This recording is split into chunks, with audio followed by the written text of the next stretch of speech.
ಬಂಗಾರಮಯನಾ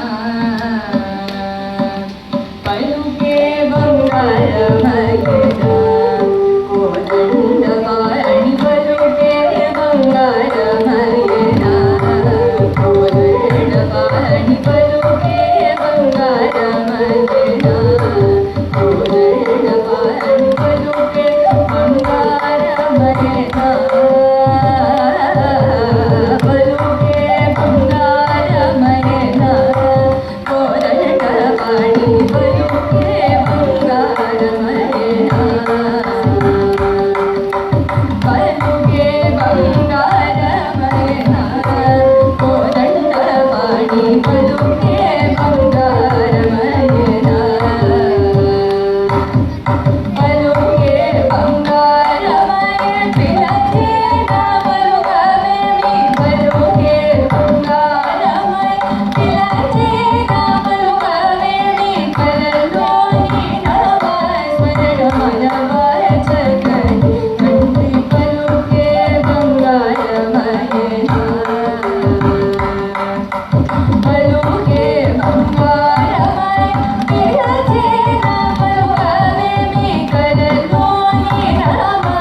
ತುಂಬ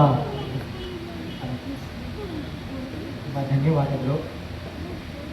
ಈಗಿನ ಸಂಗೀತ ಉದ್ಯೋನ್ಮುಖ ಗಾಯಕರಾದಂಥ ಕುಮಾರಿ ಮಧುಲಿಕಾ ಪ್ರವೀಣ್ ಅವರಿಗೆ ತುಂಬ ಹೃದಯದ ಧನ್ಯವಾದಗಳು. ತುಂಬ ಸುಸ್ವಾಗವಾಗಿ ನಿಮ್ಮ ಸಂಗೀತ ಮೂಡ್ ಬಂತು, ನಮ್ಮೆಲ್ಲರಿಗೂ ತುಂಬ ಸಂತೋಷ ಆಯಿತು ಅಂತ ಹೇಳ್ತೇನೆ. ಅದ್ರ ಜೊತೆಗೆ ಇವರಿಗೆ ಪಕ್ಕವಾದ್ಯದಲ್ಲಿ ಇದು ಕೊಳಲಿನಲ್ಲಿ ವಿದ್ವಾನ್ ರಾಘವೇಂದ್ರ ಶೃಂಗೇರಿ ಅವರಿದ್ದರು. ಇವರು ಕರ್ನಾಟಕ ಕಲಾಶ್ರೀ ಎಚ್.ಎಸ್. ವೇಣುಗೋಪಾಲ್ ಅವರ ಶಿಷ್ಯರು. ಸರ್, ತಮಗೂ ಧನ್ಯವಾದಗಳು. ಮೃದಂಗದಲ್ಲಿ ವಿದ್ವಾನ್ ಅನಿರುದ್ಧ ವಾಸುದೇವ್ ಇದ್ದರು. ಅವರು ಈಗ PI ಕನ್ಸಲ್ಟೆಂಟ್ ಆಗಿ ಕೆಲಸ ಮಾಡ್ತಾ ಇದ್ದಾರೆ. ಅವರ ಗುರುಗಳು ಲಯ ಕಲಾ ಪ್ರತಿಭಾ ಮಣಿ ಮತ್ತು ಮೃದಂಗ ವಿದ್ವಾನ್ ಎನ್ ವಾಸುದೇವ್. ಅವ್ರಿಗೂ ಕೂಡ ತುಂಬ ಧನ್ಯವಾದಗಳು. ಈಗ ಮುಂದಿನ ಕಾರ್ಯಕ್ರಮ ಪುತ್ತೂರು ನರಸಿಂಹನಾಯಕ್ ಅವರಿಂದ ಗಾಯನ ಮುಂದುವರಿಯುತ್ತೆ 6:30. ನಾವೆಲ್ಲರೂ ಇಲ್ಲೇ ಕುಳಿತುಕೊಂಡು